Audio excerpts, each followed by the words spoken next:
আসসালামু আলাইকুম রহমতুল্লাহ। আমার প্রিয় দিনী ভাইরা, আজ আমি আপনাদের সামনে একটি তিতা সত্য কথা বলতে চাই। তিতা সত্য কথা আমরা প্রায় শুনি, হুজুররা কেবল মসজিদ আর মাদ্রাসার জন্য, দেশ চালানো তাদের কাজ নয়।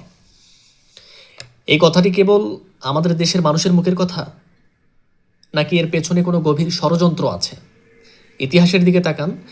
ইতিহাসের দিকে তাকালে দেখা যায় আমাদের প্রিয় নবী হজরত মোহাম্মদ সাল্লাল্লাহু আলাইহি ওয়াসাল্লাম এবং খোলাফায়ে রাশেদার যুগে আলেমরাই ছিলেন রাষ্ট্রপ্রধান, তারাই ছিলেন প্রধান বিচারপতি, আবার তারাই ছিলেন রণক্ষেত্রের সেনাপতি। কিন্তু আমাদের দেশের কওমি উলামায়ে কেরামদের সুকৌশলে রাষ্ট্র পরিচালনার মূল ধারা থেকে বিচ্ছিন্ন করে রাখা হয়েছে।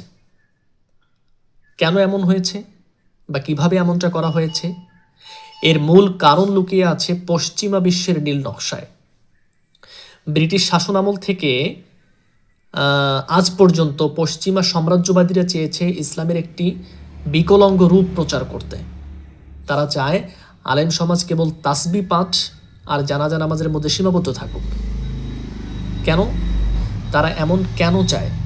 কারণ আলেম সমাজ যদি রাষ্ট্র পরিচালনার নীতি ও কৌশল বুঝে ফেলে, তবে পশ্চিমাদের সুদভিত্তিক অর্থনীতি আর সাংস্কৃতিক আধিপত্য তাদের ধুলোয় মিশে যাবে।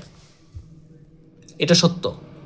এ বিষয়ে আমরা বেশ কয়েকটি তথ্য পেয়েছি। তার মধ্যে দুইটি উল্লেখযোগ্য তথ্য এমন হয়েছে। বিখ্যাত ব্রিটিশ মিশনারি ও রাজনীতিবিদদের কিছু ঐতিহাসিক নথিতে দেখা যায় তারা মনে করত মুসলমানদের যদি কোরআনের শাসন থেকে দূরে রাখতে হয়, তবে তাদের শিক্ষা ব্যবস্থাকে দুই ভাগে ভাগ করতে হবে। এক দল শিখবে ধর্ম, যাদের দুনিয়া সম্পর্কে কোনো জ্ঞান থাকা যাবে না, আর অন্য দল শিখবে কেবল দুনিয়াবি বিদ্যা, যাদের ধর্মে কোনো জ্ঞান থাকবে না। এরপর আরেকটি তথ্য এমন হয়েছে, লর্ড মেকলের শিক্ষানীতির মূল উদ্দেশ্য ছিল এমন এক শ্রেণী তৈরি করা যারা রক্তে মাংসে ভারতীয় বা মুসলিম হলেও চিন্তা চেতনায় হবে পশ্চিমা। আজ আমাদের রাষ্ট্র ব্যবস্থা সেই ব্যবস্থারই একটি ফল। তো আসলে এটা দুর্ভাগ্যজনকভাবে আমাদের ওলামায়ে কেরামদের একটা অংশ এই ফাঁদে পা দিয়েছেন, এবং এই ফাঁদে পা দিয়ে নিজেদের কেবল মাদ্রাসার চার দেয়ালের ভেতর গুটিয়ে নিয়েছেন। রাষ্ট্রবিজ্ঞান, অর্থনীতি, কূটনীতি এবং আধুনিক সমরবিদ্যার চর্চা না থাকায় তারা বর্তমান বিশ্ব ব্যবস্থার চ্যালেঞ্জ মোকাবেলা করতে অনেক ক্ষেত্রে পিছিয়ে পড়েছেন। এটা সত্য।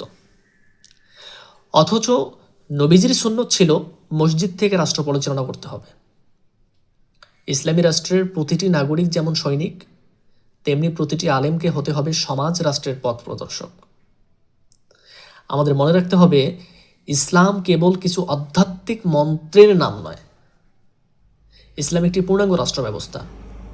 সুতরাং ওলামায়ে কেরামদের রাষ্ট্র পরিচালনার উপযোগী হয়ে গড়ে ওঠা এটা কোনো অপশন না, বরং এটি সময়ের দাবি এবং দিনই ফরজ দায়িত্ব। তো এই জন্য আসুন আমরা এই ভুল ধারণা ভেঙে ফেলি। আলেমদের যেমন আধুনিক জ্ঞান ও রাষ্ট্র প্রদর্শনে দক্ষ হতে হবে, তেমনি সাধারণ মানুষকেও বুঝতে হবে যে যিনি আল্লাহর ভয় রাখেন তিনিই রাষ্ট্রের সবচেয়ে বড় আমানতদার হতে পারেন।